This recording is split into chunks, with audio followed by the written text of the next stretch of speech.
Estudo bíblico 1 Reis 4, verso 1, Salomão reinou, versos 2 a 19.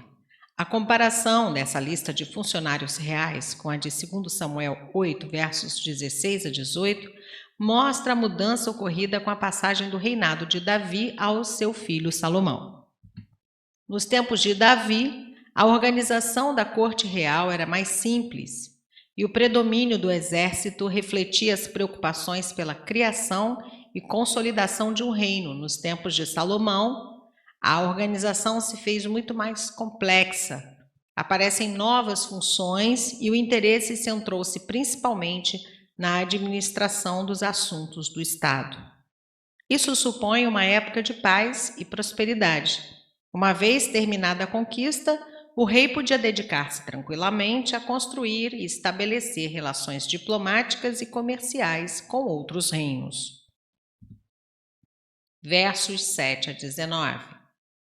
Tinha Salomão 12 intendentes sobre todo Israel.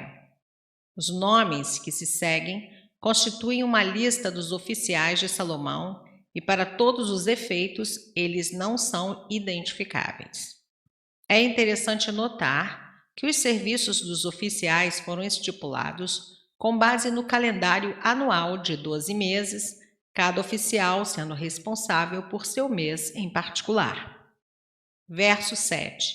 Nota-se aqui os 12 provedores, com a responsabilidade de providenciar o sustento para a casa real e para os servos e hóspedes, sendo este um dever pesadíssimo, segundo versos 22 e 23.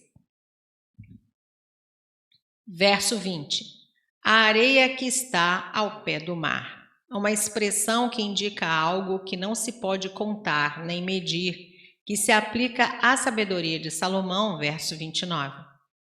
Os descendentes de Abraão já estavam desfrutando as promessas de Deus feitas ao seu antepassado, Gênesis 12, 2, Gênesis 13, 16.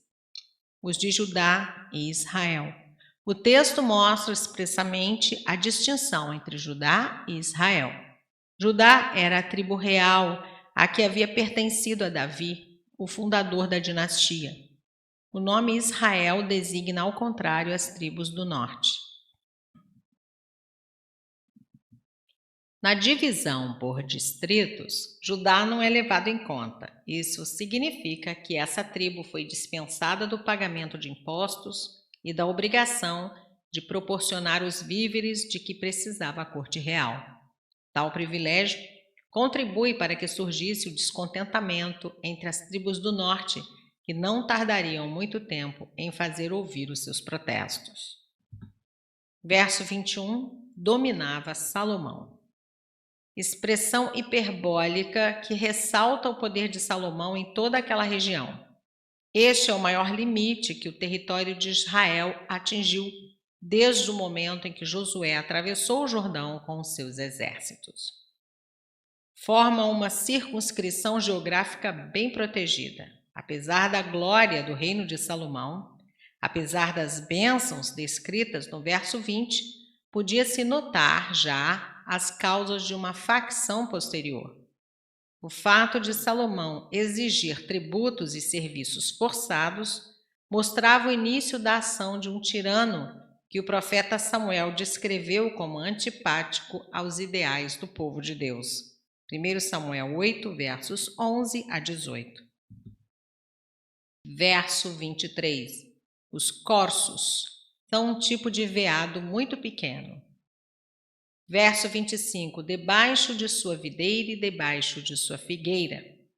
Expressões típicas do Antigo Testamento para sugerir as ideias de prosperidade, paz e segurança. Miqueias 4, verso 4 e Zacarias 3, verso 10. Verso 26, 40.000 cavalos. Os destroços de edifícios identificados como estábulos, como os que os arqueólogos desenterraram no sítio da antiga cidade de Megido, comportavam pelo menos 450 cavalos. Com esta multiplicação de forças, o rei desobedecera completamente a lei de Deus sobre a natureza do poderio real, pela qual se proibia o acúmulo de material bélico. Deuteronômio 17:16, 1 Reis 10:29. Versos 29 a 34. Assim como a lei tem suas vinculações profundas com o nome de Moisés e os salmos com o nome de Davi, ao ponto de termos as expressões lei mosaica, salmos davídicos, assim também a Bíblia vincula o nome de Salomão à sabedoria, criando-se a expressão sabedoria salomônica. Os escritos de Salomão tinham por base sua qualidade de profundo observador de tudo o que acontece na vida humana, conseguindo então certos princípios gerais de moralidade. Logicamente, é no livro dos Provérbios que se acham seus melhores provérbios. E dos cânticos mencionados no verso 32, há uma seleção no livro de Cantares de Salomão. Não devemos deduzir do verso 33 que Salomão fosse um cientista. A descrição que o rei faz da formiga em Provérbios 6, versos 6 a 11, nos leva a entender que a natureza era para Salomão uma fonte inesgotável de princípios morais. Essa também era a atitude de Jesus, como se vê em suas parábolas.